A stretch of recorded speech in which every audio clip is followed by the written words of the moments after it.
Esto es Blitzocast, no es Histocast, pero casi. Hoy, un año después casi, o un poco más de aquel Blitzocast que dedicamos a generales alemanes muertos en combate, pues creo que ha llegado el momento de continuar con esa serie y hoy, concretamente, pues vamos a ver las circunstancias en las que murieron 4 generales alemanes entre los años 43 y 44. Se trata de Fischer, de Haufe, de von Kluge y de Dawans. El primero que vamos a contar es las circunstancias de muerte del general Wolfgang Fischer. Wolfgang Fischer, que era jefe de la 10ª División Panzer y veterano de la Primera Guerra Mundial de Polonia, de Francia y de Rusia, había llegado a la cabeza de puente tunecina, en el norte de África, a tiempo de derrotar a las tropas aliadas que venían avanzando desde Argelia en la primera batalla de la colina de Longstop en diciembre de 1942.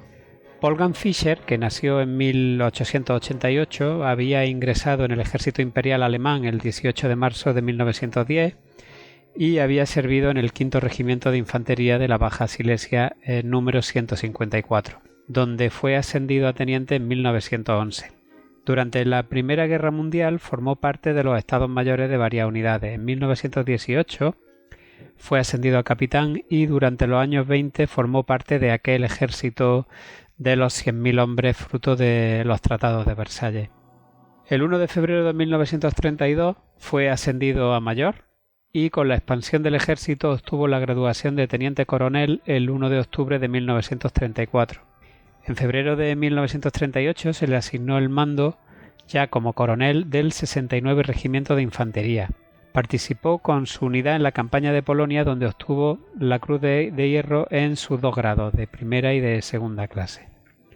Posteriormente, el 27 de octubre de 1939, fue nombrado comandante de la 10ª Brigada de Cazadores, con la que participó en la campaña de Francia. Allí inició las operaciones en el célebre cruce del Mosa, donde estableció una sólida cabeza de puente. Posteriormente tomaría parte también a los combates por la ciudad de Calais. El 3 de junio de 1940 obtuvo su Cruz de Caballero por el liderazgo demostrado durante toda la campaña francesa. El 22 de junio de 1941, con el comienzo de la Operación Barbarroja, penetró con su brigada en tierras rusas. El 1 de agosto fue ascendido a general Lieutenant, general de brigada, haciéndose cargo de la 10ª División Panzer, unidad que formaba parte del 2º Ejército Panzer y que se distinguió en Minsk, en Kiev, en Smolensk y en el cruce del río Dnieper. El 22 de abril de 1942 fue condecorado con la Cruz Alemana en oro, que es la que se conoce generalmente como el huevo frito, que así la conocían cariñosamente entre los soldados de la Wehrmacht, y su división fue enviada a Francia para descansar y reequiparse tras las duras circunstancias que habían atravesado en el primer invierno ruso.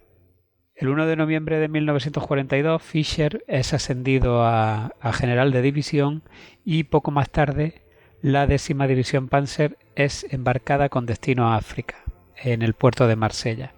donde tenía la misión de consolidar las posiciones alemanas en Túnez. Ya en Túnez, el 9 de diciembre de 1942, obtuvo las hojas de roble para su Cruz de Caballero. Allí se convertiría en la espina dorsal del 90 Cuerpo del general Nering, el famoso general que poco tiempo más tarde estaría al mando del 24 cuerpo Panzer durante la batalla de Kursk y que luego en la carrera al Dnieper llevaría ese 24 cuerpo Panzer hasta las cercanías del puente de Kanev, por donde cruzaría. La 10ª División Panzer de Fischer estaba compuesta por el 501 Batallón de Carros Pesados, el 7º Regimiento Panzer, el 86 Regimiento de Granaderos Acorazados, el 69 Regimiento de Granaderos Acorazados y el 90 Regimiento de Artillería. El 501 Batallón de Carros Pesados estaba equipado con carros Tigre, que eran superiores a cualquier vehículo blindado que pudieran alinear los aliados en África. El 1 de diciembre el general Fischer lanzó un brillante contraataque en Dejedeida y las fuerzas norteamericanas y británicas lograron escapar a duras penas de ser envueltas.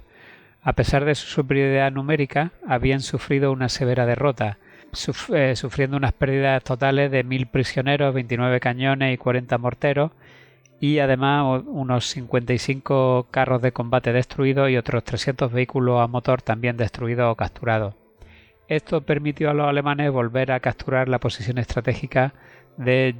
Jebel el Almera, que es más conocida en la literatura de la Segunda Guerra Mundial como la colina de Longstop. El lunes 1 de febrero de 1943, yendo por un campo de minas mal señalizado al oeste de Kairouan,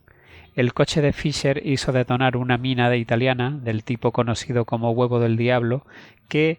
le amputó las 2 piernas y el brazo izquierdo. Fischer pidió inmediatamente un cuaderno y aún logró escribir página y media a su esposa. Las últimas palabras fueron: «Esto acabará pronto». Después de unos minutos murió a consecuencia de su herida. A título póstumo fue ascendido el 1 de abril de 1943 a general der Panzertruppen. El siguiente general que vamos a ver es Ritter und Edler von der Wans, que era el jefe de Estado Mayor del cuerpo Panzer del general Schweppenburg en Normandía durante las primeras horas o los primeros días del desembarco. Con la noticia de los primeros desembarcos en las playas de Normandía, las divisiones panzer alemanas desplegadas en el oeste eran la única posibilidad de expulsar a los aliados al mar.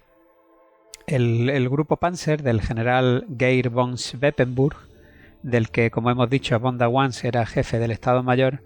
pues había sido traído al frente el 7 de junio, pero no pudo llevar a cabo ninguna acción remarcable hasta la anochecida del 10 de junio. Sus órdenes eran expulsar al enemigo de Normandía con todas las fuerzas blindadas a su disposición.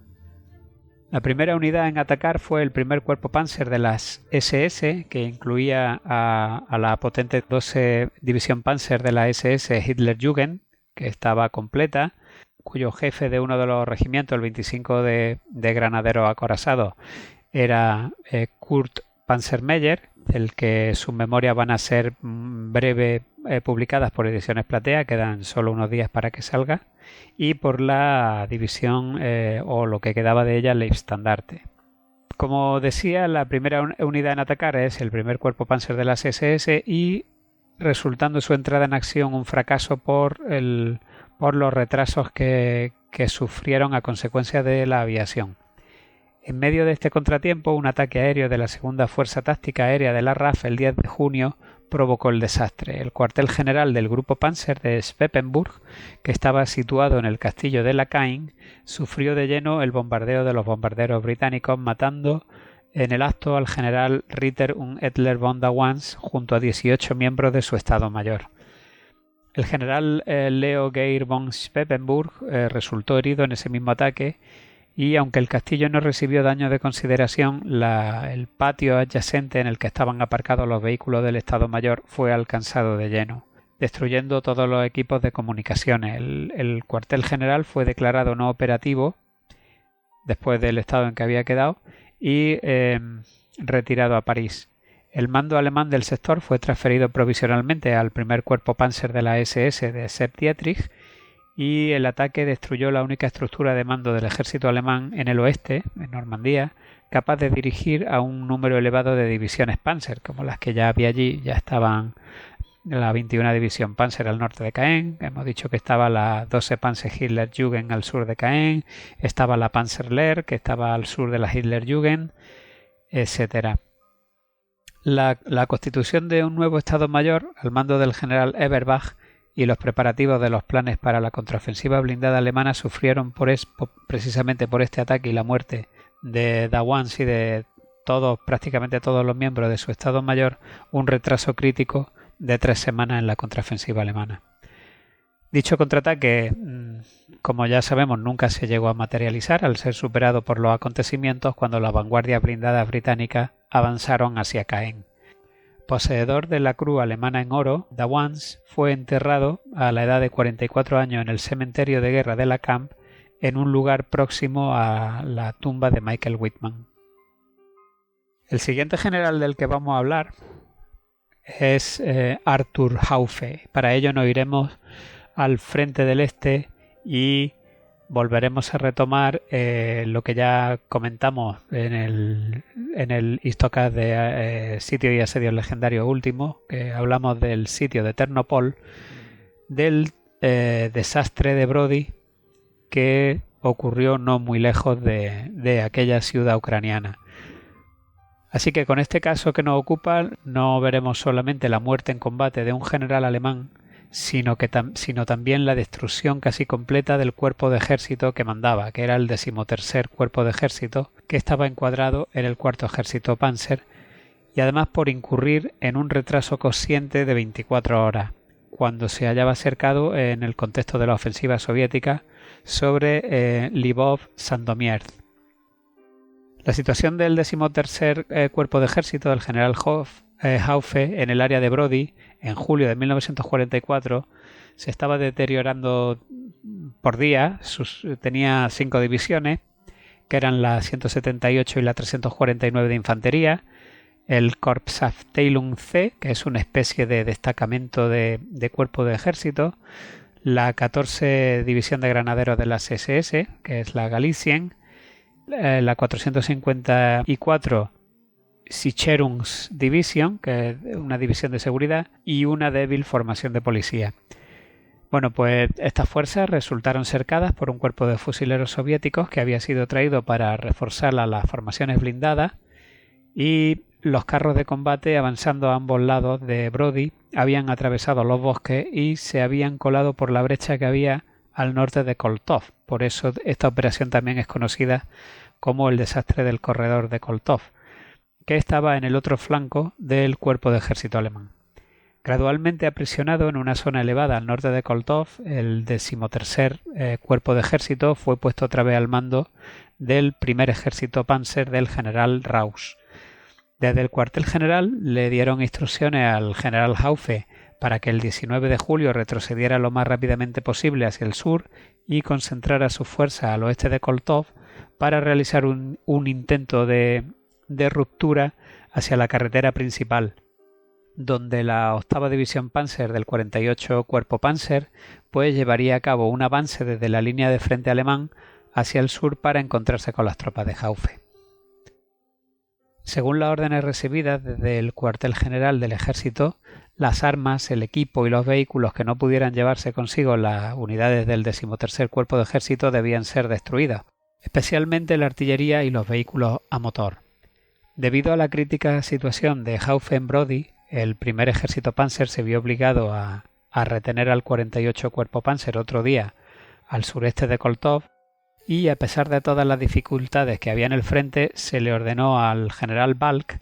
que prescindiera de la 8ª división Panzer en su línea de frente para que ésta pudiera ser empleada en la operación de penetración para liberar al 13º cuerpo de ejército. El mismo día 18 de julio, el general Rausch informó por teléfono desde el cuartel general del 1er ejército Panzer al general Haufe que lanzara su ataque hacia la carretera en toda circunstancia y a toda costa, por haber dejado al 48 cuerpo Panzer aguantando el frente alemán con el único propósito de crear una posición de bloqueo, posición que apenas podía aguantar un minuto más en su posición sin que colapsara todo el sector del 1er ejército Panzer. Aunque nos pueda parecer increíble y pese a lo delicado de la situación, esto es, todo un cuerpo de ejército cercado y embolsado en territorio soviético y la principal formación blindada del 1er ejército Panzer aguantando el frente con el único propósito de crear un pasillo para la salvación del 13º cuerpo, pues el general Haufe no se le ocurre otra cosa que objetar que necesitaba un día más, so pena de perder todo el equipo. Así que Rau, que no podía creer lo que estaba escuchando, le dio a Haufe una orden tajante. Entonces preocúpese de salvar solo a los hombres. Le espetó, claro. En ese momento se cortó la señal telefónica porque un avión ruso había bombardeado la última estación de radio que le quedaba al 13º cuerpo de ejército. Con los primeros rayos del amanecer del día 19 de julio se puso en marcha, según lo ordenado,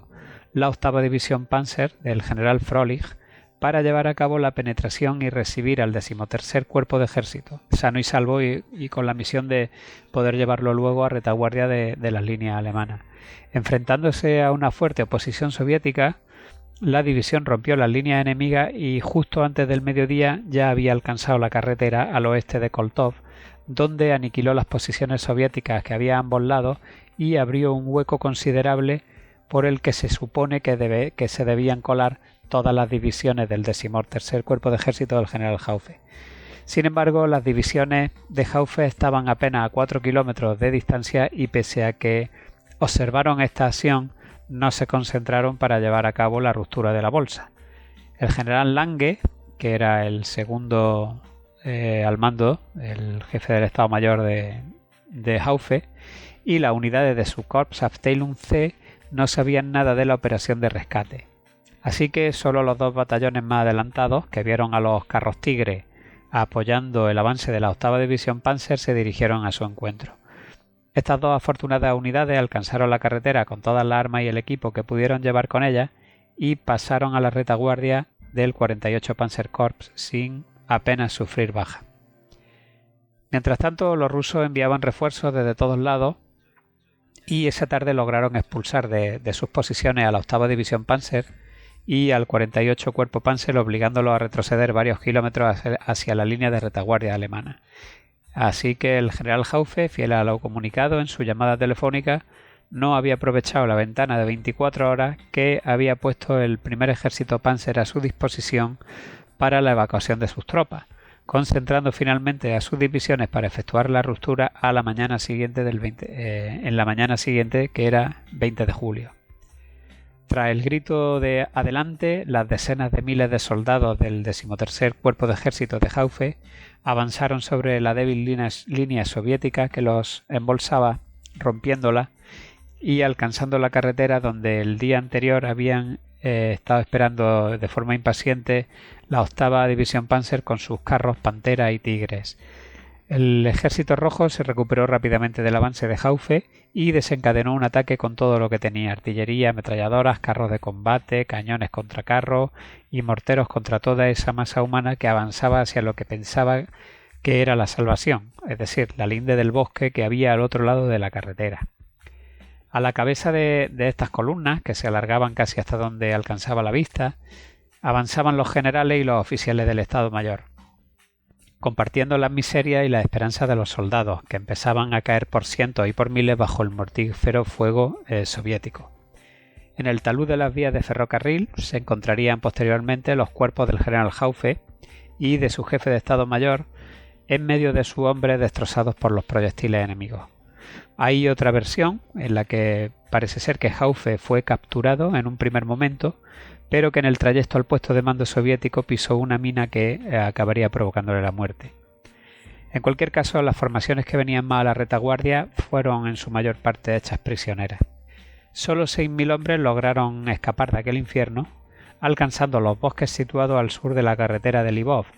pero entonces se llevaron la amarga sorpresa de descubrir que no se hallaban en la retaguardia alemana cuando fueron atacados y puestos en desbandada por un cuerpo de fusileros soviéticos. En un instante se desvanecieron sus ilusiones, dándose cuenta de que todavía se hallaban en la retaguardia del frente soviético, y todo porque el general Haufe se había empeñado en que necesitaba 24 horas más y por supuesto ya no estaba allí la 8ª División Panzer esperándolo. Solo después del 5.º día de andar deambulando por ahí escucharon los últimos alemanes fugitivos el sonido de la artillería alemana, anunciando la cercanía de las líneas propias. Esa noche cruzaron el río Gnila Lipa, que hacía de frente del primer ejército Panzer, y resultaba que estos eran los últimos testigos de la total destrucción del 13º Cuerpo de Ejército, que había perdido la oportunidad de salvarse por pensar su comandante, el general Haufe, que necesitaba 24 horas más del tiempo que había estimado acertadamente el cuartel general del primer ejército Panzer para realizar con éxito la ruptura y evacuación. Así que de los más de 35.000 hombres que encuadraba el 13º Cuerpo, antes de su embolsamiento apenas unos pocos miles, pero pocos menos de 5.000 parece ser, lograron ponerse a salvo. Y esta es la historia del desastre de Brodie, del fin de un cuerpo de ejército completo que trató de ponerse a salvo a la carrera en lo que probablemente fuera una de las cargas más desesperadas y más numerosas, de 35.000 hombres, de toda la guerra. El siguiente general que vamos a tratar se trata nada más y nada menos que de todo un mariscal de campo del ejército alemán, Günther von Kluge, que había nacido en 1882 y que era cariñosamente apodado en la Wehrmacht como Kluger Hans, esto es Juan el Astuto. Hay al menos dos versiones conocidas de la muerte del mariscal von Kluge, una contada por el general Bodo Zimmermann, que damos por cierta y que referimos a continuación, y otra dada por el criminal Jürgen Strupp, a la que hacemos referencia al final del relato. Hacia mediados de agosto de 1944, en Normandía, el general von Kluge, que tras el cese de Rommel y de Rundstedt había sido nombrado comandante en jefe del oeste, decidió visitar el sector del Séptimo Ejército, que aún no estaba completamente rodeado en el sector de Falaise. Penetró en la bolsa con la intención de visitar el cuartel general de este Séptimo Ejército y también del grupo acorazado de Eberbach, acompañado solo por su ayudante y un camión de transmisiones. Durante todo el día, el Estado Mayor del comandante en jefe de los ejércitos del oeste trató en vano de comunicar por radio con Kluge. Había que tomar una urgente decisión sobre un asunto de suma importancia. Los norteamericanos habían llegado a Chartres y, por tanto, había que hacer frente a algunas cuestiones como si debía procederse con las disposiciones previstas para la defensa de París o si se iba a implantar finalmente alguna nueva estrategia y si era necesario tomar medidas para el traslado del cuartel general. Eran preguntas que con la ausencia del mariscal quedaban por el momento sin respuesta. Saint-Germain estaba demasiado cerca del campo de batalla para que siguiera allí el Estado Mayor del comandante en jefe. Sin embargo, los mandos supremos no podían cambiar la situación de sus cuarteles generales sin la previa aprobación de Hitler. Puesto que ni el Séptimo Ejército ni el grupo acorazado pudieron dar noticias del paradero de Kluge, aquella noche no le quedó otro remedio al Estado Mayor que informar de su desaparición al OKW. Resulta imposible establecer con claridad cuáles fueron los movimientos de Kluge durante aquella hora en que se desvaneció en la bolsa de Falaise, puesto que no hay testimonio al respecto de soldados supervivientes. Más tarde se dijo que el servicio de escucha del OKW había interceptado un mensaje de Kluge a Patton acerca de la posibilidad de una tregua. Lo cierto es que el camión de radio de Kluge fue destruido por una bomba y que el mariscal llegó finalmente al cuartel general de Eberbach a pie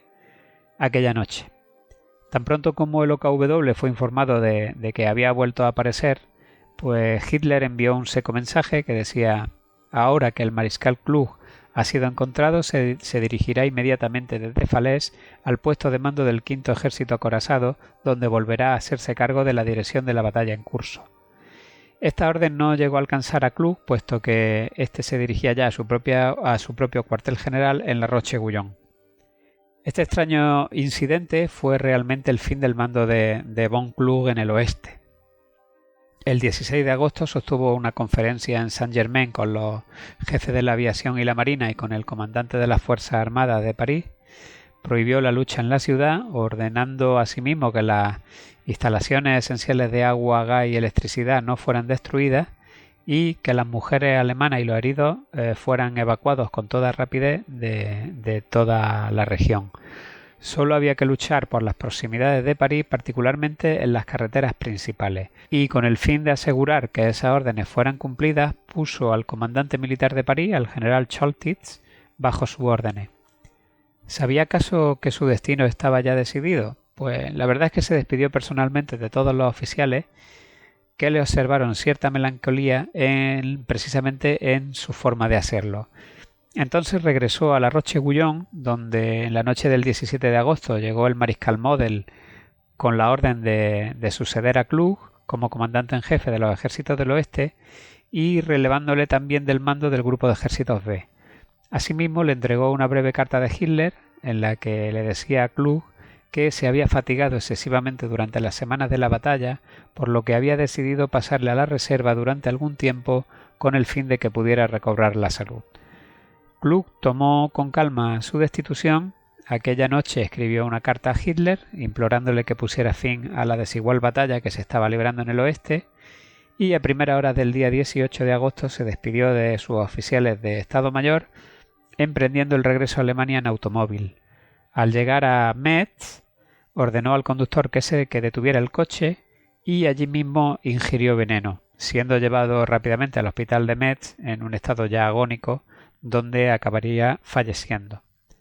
El OKW ordenó que se llevara a cabo una autopsia inmediata y su resultado fue comunicado al Estado Mayor del comandante en jefe de los ejércitos del oeste que, entre tanto, se había trasladado a Bercy, cerca de Reims. El lacónico mensaje, firmado por Jodl, decía: establecida sin duda alguna presencia de cianuro de potasio. La otra versión de la muerte del mariscal nos la ofrece el Gruppenführer de las SS y general der Polizei Jürgen Stroop, y fue en 1949 cuando se encontraba encarcelado en la prisión de Mokotów esperando juicio, que compartió celda con el escritor polaco Kazimierz Moczarski, quien años después escribiría un libro titulado Conversaciones con un verdugo, que trata sobre las confidencias que le hizo Stroop durante el cautiverio. Y entre ellas este criminal afirmó haber matado personalmente al mariscal Günther von Klug. De acuerdo con Stroop, von Klug fue arrestado el 16 de agosto y mantenido bajo arresto en Dombasle-sur-Meurthe, y ese mismo día fue interrogado por Stroop, pero el mariscal negó todas las acusaciones respecto a su participación en el atentado contra Hitler. Durante los días siguientes fue interrogado sin éxito por dos oficiales de alta graduación a las órdenes de Stroop, probablemente el doctor Richard Wagner y el doctor Hans Trümmler, y el 19 de agosto el propio Stroop intentó convencer en persona por última vez a Klug de que confesara y cometiera suicidio, tomando veneno o empleando un arma. Pero el mariscal, según la versión de Stroop, se mantuvo firme, sin admitir nada y negándose a la solución honorable que le ofrecía el propio Stroop. En sus conversaciones con Kazimierz Moczarski, Stroop dejó claro que tenía órdenes de matar a von Klug en caso de que este último se negara a suicidarse. Luego recibió órdenes de Himmler de escribir inmediatamente un informe oficial en el que reflejara que el mariscal había sido citado urgentemente a Berlín y de que se había suicidado tomando veneno en el avión justo antes de despegar. Cualquiera que fueran las circunstancias de su muerte, lo cierto es que Günther von Klug estaba muy decepcionado con cómo se había llevado la guerra y por las cosas que había oído sobre los crímenes alemanes, las atrocidades y el carácter del propio Hitler. Stroop fue colgado en Polonia en 1952 tras haber sido sentenciado a muerte por los tribunales de Dachau y posteriormente entregado a los polacos que, como ya hemos podido ver, también lo sentenciaron a muerte. En fin, esta es la versión que da Stroop. Yo creo que está suficientemente acreditado en las fuentes que los hechos tuvieron lugar más bien como se cuenta en la primera versión, pero bueno, ahí os dejo las dos, ninguna de las dos está realmente comprobada, y con esto nos despedimos y nos emplazamos a un siguiente Histocast o Blitztocast, y en algún momento pues seguiremos con esta serie de generales alemanes muertos en combate. Hasta entonces, muchos saludos a todos y hasta pronto.